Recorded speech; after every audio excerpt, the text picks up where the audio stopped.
Hello, ഇന്നത്തെ കഥയിലേക്ക് എല്ലാവർക്കും സ്വാഗതം. ചാനൽ ആദ്യമായിട്ട് കാണുന്നവരാണെങ്കിൽ ഒന്ന് സബ്സ്ക്രൈബ് ചെയ്തിട്ട് ലൈക്ക് ചെയ്യണേ. അങ്ങനെ രാത്രി ആ ഒരു സമയത്ത് തന്നെ രാഹുൽ നേരെ രൂപയുടെ വീട്ടിലേക്ക് പോവുകയാണ്. രൂപ വാതിൽ തുറന്നിട്ട് രാഹുലിനെ കാണുന്ന സമയത്ത് തന്നെ അവൾക്ക് നല്ല ദേഷ്യം വരുന്നുണ്ടായിരുന്നു. ഓ, വന്നോ എന്നൊക്കെയുള്ള അർത്ഥത്തിൽ. അപ്പം രാഹുൽ അകത്തേക്ക് കയറിയ സമയത്ത് രൂപ കുറച്ചൊരു ദേഷ്യത്തോടെ തന്നെയാണ് ചോദിക്കുന്നത്, എന്താ ഏട്ടാ, എന്തു പറ്റി? അപ്പം രാഹുൽ പറയുന്നുണ്ട്, ഫോൺ വിളിച്ച് പറഞ്ഞാൽ മതി, പിന്നെ വിചാരിച്ചു നേരിട്ട് വന്ന് പറയുന്നതാണ് കുറച്ചുകൂടി നല്ലതെന്ന്. എന്തു പറ്റിയേട്ടാ? അവളെ ഹോസ്പിറ്റലിൽ കൊണ്ടുപോയിരിക്കുക, സരയുവിനെ.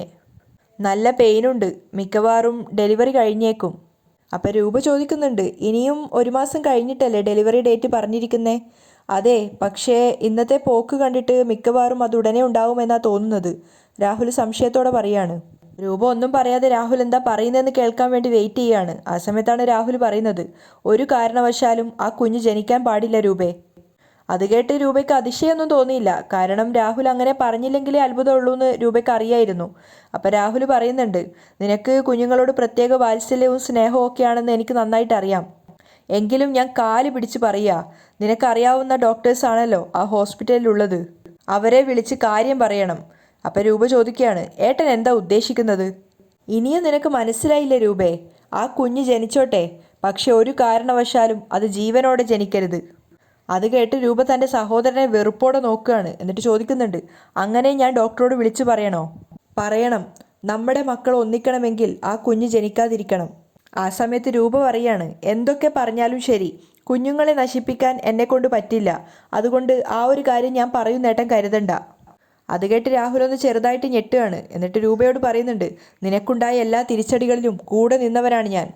അങ്ങനെയുള്ള എന്നെ നിനക്കൊന്ന് സഹായിച്ചൂടെ? അത് കേട്ട് രൂപ പറയുന്നുണ്ട്, ഇതൊഴിച്ച് ഏട്ടൻ എന്ത് വേണേലും പറഞ്ഞോ, ഞാൻ ചെയ്യാം. അപ്പം രാഹുലും കുറച്ച് ദേഷ്യത്തോടെയാണ് സംസാരിക്കുന്നത്. ഇതാണ് എനിക്ക് വേണ്ടത്. എന്തായാലും ശരി, ഏട്ടൻ്റെ ഈ ആഗ്രഹം നടത്തിത്തരാൻ എനിക്ക് സാധിക്കില്ല, രൂപ തീർത്തു പറയാണ്. അത് കേട്ട് രാഹുലിന് ദേഷ്യം വരുന്നുണ്ടായിരുന്നു. ഒരു പ്രതിസന്ധി ഉണ്ടായപ്പോൾ എല്ലാവരും എന്നെ കൈവിടുവാണല്ലേ?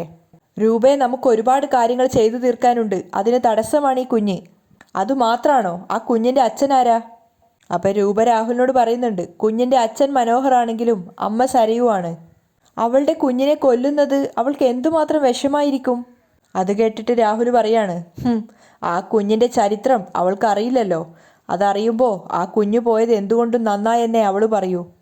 അപ്പം രൂപ പറഞ്ഞു കൊടുക്കുന്നുണ്ട്, അങ്ങനെ മക്കളെ നൊന്തു പ്രസവിച്ച ഒരമ്മയും അങ്ങനെ പറയില്ല. 2 കുഞ്ഞുങ്ങളുടെ അമ്മയാ ഞാൻ. അതുകൊണ്ട് ദയവ് ചെയ്ത് കുഞ്ഞുങ്ങളുടെ കാര്യം പറഞ്ഞ് എൻ്റെ അരികിലേക്ക് വരരുത്. അത് കേട്ട് രാഹുലിന് വല്ലാതെ ദേഷ്യം വന്നിട്ടുണ്ടായിരുന്നു. അയാൾ പറയുന്നുണ്ട്, എങ്കിൽ പിന്നെ ഇനി എന്താ ചെയ്യേണ്ടതെന്ന് വെച്ചാൽ ഞാൻ ചെയ്തോളാം. അയാൾ ദേഷ്യത്തോടെ അവിടെ നിന്ന് ഇറങ്ങിപ്പോയ സമയത്ത് രൂപയ്ക്ക് നല്ല ഭയം ഉണ്ടായിരുന്നു. പിറ്റേന്ന് കിരണും കല്യാണിയും ജോഗിങ്ങിന് പോയിട്ട് തിരിച്ചു വരുന്ന വഴിയാണ് റോഡരികിലായിട്ട് രൂപ നിൽക്കുന്നത് കല്യാണി കാണുന്നത്. അവളാണ് കിരണിനെ വിളിച്ച് കാണിച്ചു കൊടുക്കുന്നത്. ദേ നോക്ക്, ആ നിൽക്കുന്നത് ആരാ നോക്കിയേ. കിരണും സന്തോഷത്തോടെ അമ്മയുടെ അടുത്തേക്ക് വന്നിട്ട് ചോദിക്കുന്നുണ്ട്, അമ്മയെ ഇപ്പോൾ രാവിലെ കാണാനേ ഇല്ലല്ലോ. രാവിലെ ഭയങ്കര തണുപ്പല്ലേ മോനെ, അതുകൊണ്ടാണ് വരാത്തത്. എങ്കിൽ വൈകുന്നേരം ഒരു 1/4 മണിക്കൂറെങ്കിലും നടക്കണം, കിരൺ പറയുന്നുണ്ട്. രൂപ ഒന്നും പറയാതെ പുഞ്ചിരിക്കുകയാണ്. അതിനുശേഷം അവർ പറയുന്നുണ്ട്, ഇന്നലെ രാത്രി ഒരാൾ എന്നെ കാണാൻ വന്നിരുന്നു, എൻ്റെ ആങ്ങള. അയാളുടെ ആവശ്യം വേറൊന്നുമല്ല, സരയുവിൻ്റെ കുഞ്ഞിനെ കൊല്ലണം. കിരണും കല്യാണിയും ഒരുപോലെ ഷോക്കായിട്ട് നിൽക്കുകയാണ്. അപ്പം രൂപ പറയുന്നുണ്ട്, എന്നിട്ട് പിന്നെ നിങ്ങളെ രണ്ടുപേരെയും രണ്ടാക്കണം. അത് കഴിഞ്ഞിട്ട് വേണം കിരണിനെയും സരയുവിനെയും ഒരുമിപ്പിക്കാൻ. അത് കേട്ട് കല്യാണി പറയുന്നുണ്ട്, എത്ര കാലം കഴിഞ്ഞാലും അമ്മയുടെ ആങ്ങള നന്നാവുമെന്ന് തോന്നുന്നില്ലല്ലോ അമ്മേ. അപ്പം കിരണും ചോദിക്കുന്നുണ്ട്, എന്നെയും സരയുവിനെയും ഒരുമിപ്പിക്കാൻ ആരെയൊക്കെയാണ് അയാൾ കൊല്ലാൻ പോകുന്നത്? അപ്പം രൂപയും പറയാണ്, കൊച്ചു കുഞ്ഞുങ്ങളോട് പോലും ദയയും സ്നേഹവും ഇല്ലാത്തവനോട് എന്തു സംസാരിക്കാനാ മോനെ? എന്നെ അവനൊരു ജോലി ഏൽപ്പിച്ചിട്ടുണ്ട്, അത് ഇത്ര നാളായിട്ടും നടന്നിട്ടില്ലല്ലോ. അതിൻ്റെ നേരിയ നീരസവും സംശയവും ഒക്കെയുണ്ട്. അത് കേട്ടിട്ട് കിരൺ പറയുന്നുണ്ട്, അയാളെ പോലൊരാൾ ജീവിച്ചിരിക്കാൻ പാടില്ല അമ്മേ. വേണമെങ്കിൽ അയാളുടെ മരുമകനെ കൊണ്ട് തന്നെ അതിനൊരു തീരുമാനം ഉണ്ടാക്കിക്കാം. രൂപയും അത് ആലോചിക്കുന്ന സമയത്ത് കല്യാണി പറയുന്നുണ്ട്, ഏയ്, നമ്മൾ അങ്ങനെയൊന്നും ചിന്തിക്കേണ്ട. അയാൾ ഈ ഭൂമിയിൽ നിന്ന് പോകേണ്ടവനല്ല, ഇനിയുള്ള കാലം മുഴുവൻ ജയിലിൽ കിടക്കേണ്ടവനാ. അപ്പം രൂപ പറയുന്നുണ്ട്, ഞാൻ പറഞ്ഞില്ലേ, സരയുവിൻ്റെ കുഞ്ഞിനെ കൊല്ലണം, അതാണ് അവൻ്റെ ആവശ്യം. എനിക്ക് പരിചയമുള്ള ഹോസ്പിറ്റലിലാണല്ലോ സരയുവിനെ അഡ്മിറ്റ് ചെയ്തിരിക്കുന്നത്. അതുകൊണ്ട് അവിടുത്തെ ഡോക്ടറോട് സംസാരിക്കണമെന്നാ അവൻ പറഞ്ഞിരിക്കുന്നത്. കല്യാണിയും കിരണും പരസ്പരം മുഖത്തോട് മുഖം നോക്കുകയാണ്. കല്യാണി ചോദിക്കുന്നുണ്ട്, ജനിക്കുന്ന കുഞ്ഞിനെ കൊല്ലാനോ? മനുഷ്യത്വം തൊട്ടു തീണ്ടിയിട്ടില്ല, പിന്നെ എന്ത് ചെയ്യാനാ? രൂപ ചോദിക്കുകയാണ്.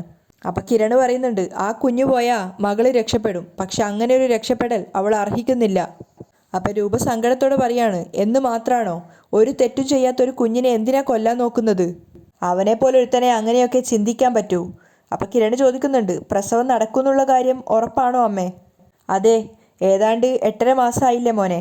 ഇന്ന് മിക്കവാറും ഡെലിവറി ഉണ്ടാവുമെന്നാ കേട്ടത്.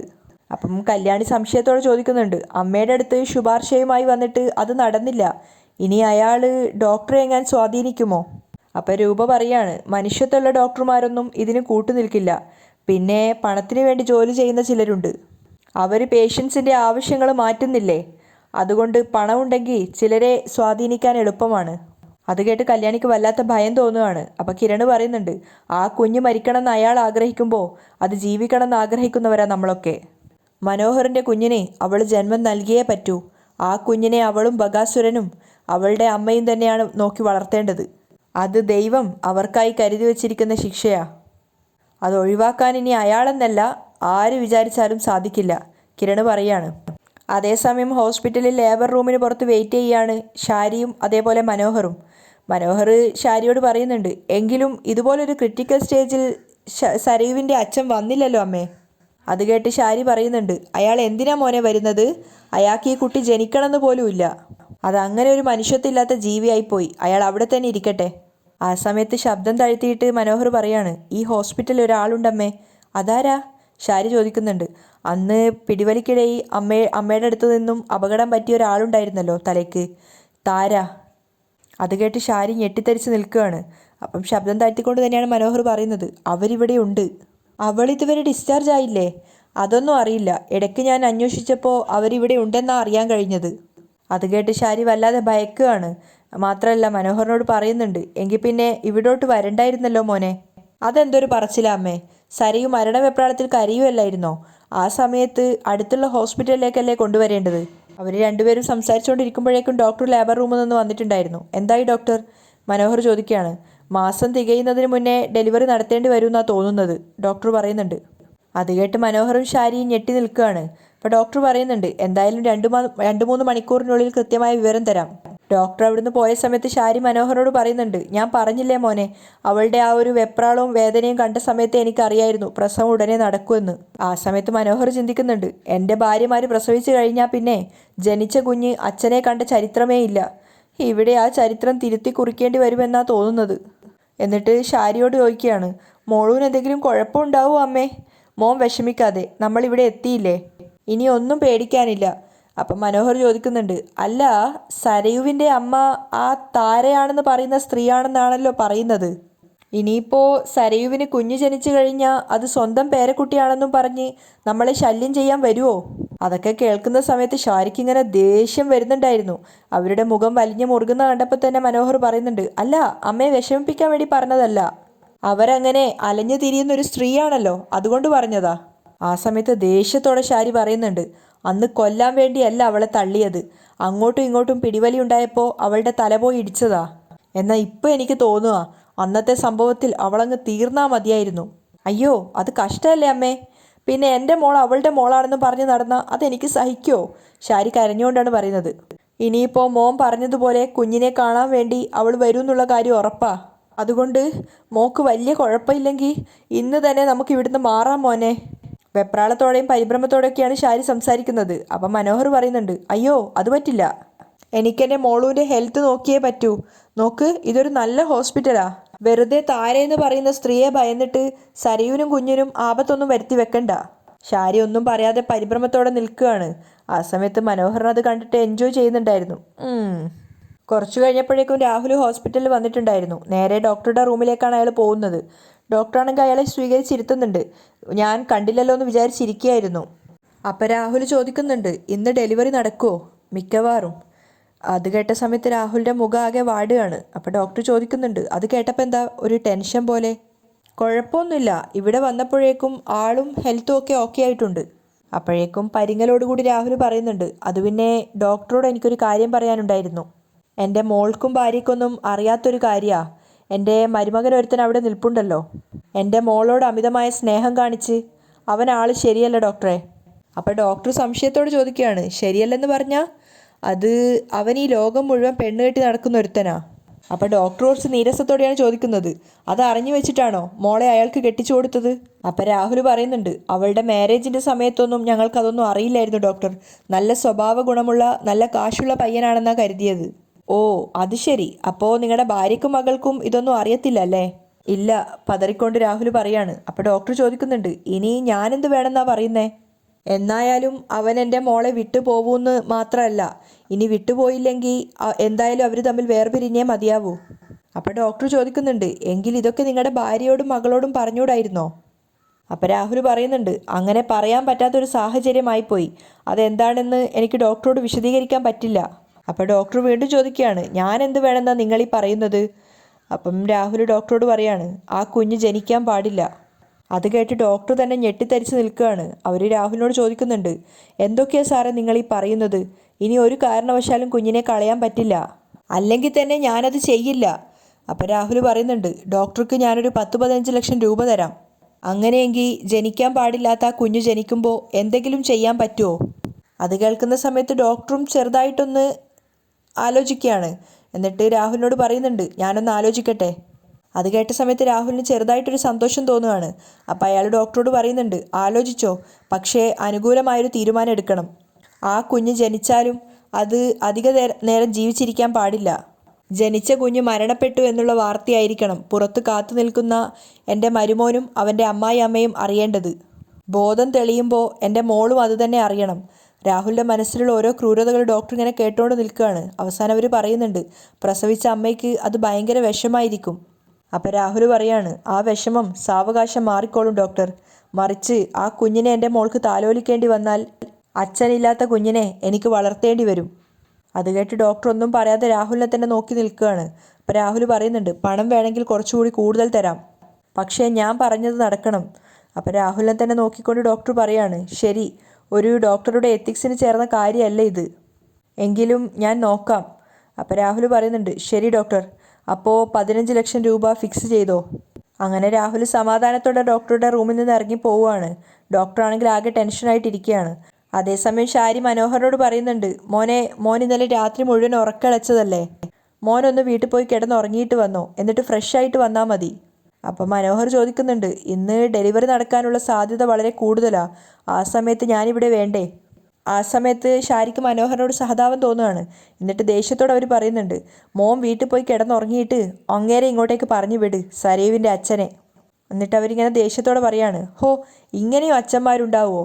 ഒരു സമയത്ത് എന്നേക്കാളും ജീവനായിരുന്നു സരീവിനെ, എന്നിട്ട് മോൾക്കൊരു കുഞ്ഞു ജനിക്കാറായപ്പോൾ മുങ്ങി നടക്കുക.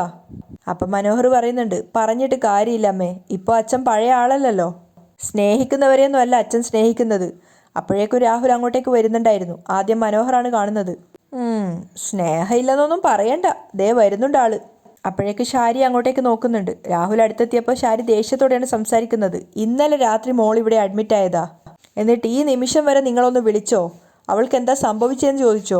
അപ്പം രാഹുൽ പറയുന്നുണ്ട്, ഞാൻ ഡോക്ടറെ കണ്ടിട്ടാണ് വരുന്നത്, ഏത് നിമിഷവും പ്രസവം നടക്കൂന്നാ ഡോക്ടർ പറയുന്നത്. ഓ, അതുകൊണ്ടായിരിക്കും നിങ്ങൾക്ക് ഇത്രയും വലിയ സങ്കടം.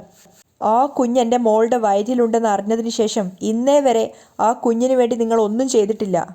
അപ്പം രാഹുലും ദേഷ്യത്തോടെ പറയാണ്, ജനിക്കാത്ത കുഞ്ഞിന് വേണ്ടി ഞാൻ എന്ത് ചെയ്യാനാ ശാരി? എങ്കിലും കുഞ്ഞിൻ്റെ അമ്മയ്ക്ക് ഇഷ്ടമുള്ള പോഷകാഹാരങ്ങൾ വാങ്ങിക്കൊടുക്കാലോ, അങ്ങനെ എന്തെങ്കിലും നിങ്ങൾ വാങ്ങിക്കൊടുത്തിട്ടുണ്ടോ? മനോഹറും പറയാണ്, ഞാനെല്ലാം വാങ്ങിക്കൊടുക്കുന്നുണ്ടല്ലോ അമ്മേ, അതുകൊണ്ടായിരിക്കും അച്ഛൻ വേണ്ടാന്ന് വെച്ചത്. അപ്പം ഷാരി പറയുന്നുണ്ട്, ഞാനിടയ്ക്ക് മോളെ പോയി കണ്ടായിരുന്നു, അപ്പോൾ ചോദിച്ചു അച്ഛൻ വന്നായിരുന്നോന്ന്. ഞാനിവിടെ പുറത്തുണ്ടു എന്നാ പറഞ്ഞത്. ഇല്ലാന്ന് കേട്ട് അവൾക്ക് അത് മതിയാവും സങ്കടാവാൻ. അവൾ ആഗ്രഹിക്കുന്നത് എന്തും വാങ്ങിക്കൊടുത്തിരുന്ന പഴയ അച്ഛനല്ലല്ലോ ഇപ്പോഴത്തെ അച്ഛൻ. അതവക്കറിയാം, എങ്കിലും ഈ സമയത്ത് മകൾക്കരികിൽ നിൽക്കാത്ത അച്ഛന്മാരുണ്ടാവോ? അപ്പം മനോഹർ പറയാണ്, പോട്ടമ്മേ, തലയ്ക്ക് ചെറിയ പ്രശ്നങ്ങളുണ്ടല്ലോ, അതുകൊണ്ട് ചില സമയത്ത് പറയുന്നതും പ്രവർത്തിക്കുന്നതൊന്നും നമുക്ക് ദഹിച്ചു എന്ന് വരില്ല. ആ സമയത്ത് രാഹുൽ മനോഹറിനോട് പുറത്തേക്ക് വരാൻ പറയുന്നുണ്ട്, സംസാരിക്കാൻ ചില കാര്യങ്ങളുണ്ടെന്ന്. അപ്പോൾ ഷാരി സംശയത്തോട് ചോദിക്കുകയാണ്, അതെന്താ മോനോട് മാത്രം വരാൻ പറയുന്നത്? ഇനി മോൾക്ക് എന്തെങ്കിലും കുഴപ്പമുണ്ടെന്ന് ഡോക്ടർ പറഞ്ഞോ? അയ്യോ ഇല്ല, ഞാൻ മറ്റു ചില കാര്യങ്ങൾ സംസാരിക്കാൻ വേണ്ടിയാണ് പറഞ്ഞത്. അപ്പം മനോഹറും പറയുന്നുണ്ട്, ഞാനൊന്ന് പോയിട്ട് വരാം അമ്മേ. അങ്ങനെ രാഹുലിനൊപ്പം മനോഹർ പുറത്തേക്ക് പോയിട്ട് മനോഹർ പറയുന്നുണ്ട്, എന്നെ എന്തിനാ നിങ്ങൾ മാറ്റി നിർത്തുന്നതെന്നൊക്കെ എനിക്ക് നന്നായിട്ട് അറിയാലോ. ഒരു കാരണവശാലും ആ കുഞ്ഞ് ജനിക്കാൻ പാടില്ല. രാഹുൽ തിരിച്ചു പറയാണ്, എൻ്റെ മോള് പ്രസവിച്ചു കഴിഞ്ഞാൽ പിന്നെ അച്ഛനില്ലാത്ത കുഞ്ഞിനെ അവൾക്ക് വളർത്തേണ്ടി വരും. അതുകൊണ്ട് ഞാനിപ്പോൾ എന്ത് ചെയ്യാനാ? ഈ നാട്ടിൽ എൻ്റേതായ ഒരുപാട് കുഞ്ഞുങ്ങളുണ്ട്. അച്ഛനില്ലാത്ത ഒരുപാട് കുഞ്ഞുങ്ങളെ എൻ്റെ ഭാര്യമാരായിട്ട് വന്നവർ വളർത്തുന്നുമുണ്ട്. ചിലരൊക്കെ രണ്ടാമത് കെട്ടി കുഞ്ഞുങ്ങൾക്ക് രണ്ടാനച്ഛന്മാരെ കൊടുക്കുന്നുമുണ്ട്. അങ്ങനെ വഴികൾ ഒരുപാട് മുന്നിൽ കിടക്കുമ്പോൾ എന്തിനാണ് ഇങ്ങനെ ഒരു കുഞ്ഞിനെ കൊല്ലുന്നത്? അത് കേട്ട് രാഹുൽ ദേഷ്യത്തോടെ പറയാണ്, എടാ നിന്നെ ഇപ്പോഴും ജീവന തുല്യം സ്നേഹിക്കുക എൻ്റെ മോള്.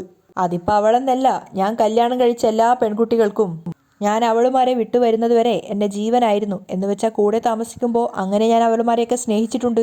ഇപ്പം തന്നെ സരയുവിൻ്റെ മുന്നിൽ വെച്ച് നിങ്ങൾക്ക് എന്നെ കുറ്റം പറയാൻ പറ്റുന്നുണ്ടോ? അതിന് നിങ്ങളുടെ മോള് സമ്മതിക്കുന്നുണ്ടോ? അപ്പം രാഹുൽ പറയാണ്, എടാ നിന്നെപ്പോലൊരു കുറുക്കനെ ഞാൻ ഇന്നേ വരെ കണ്ടിട്ടില്ല. അപ്പം മനോഹർ പുച്ഛത്തോടെ പറയാണ്, ഈ ലോകത്തെ ഏറ്റവും വലിയ വൃത്തികെട്ട മൃഗം ഏതാണെന്ന് നിങ്ങൾക്കറിയാമോ? അതാണ് കഴുതപ്പുലി. ഒരുപാട് വേസ്റ്റ് തിന്ന് ജീവിക്കുന്നത് കൊണ്ട് സിംഹങ്ങൾ അതിനെ കൊന്നാലും തിന്നാറില്ല. അങ്ങനെ ഒരു കഴുതപ്പുലിയുള്ള കാട്ടിലേക്കാണ് ഈ കുറുക്കം വന്നത്. അപ്പം രാഹുൽ തിരിച്ചു ചോദിക്കുകയാണ്, എന്നെ നീ കഴുതപ്പുലിയാക്കുവാണോ?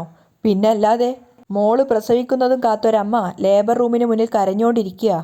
ആ അമ്മയ്ക്കറിയില്ല അകത്ത് കിടക്കുന്നത് സ്വന്തം മോളല്ലാന്ന്.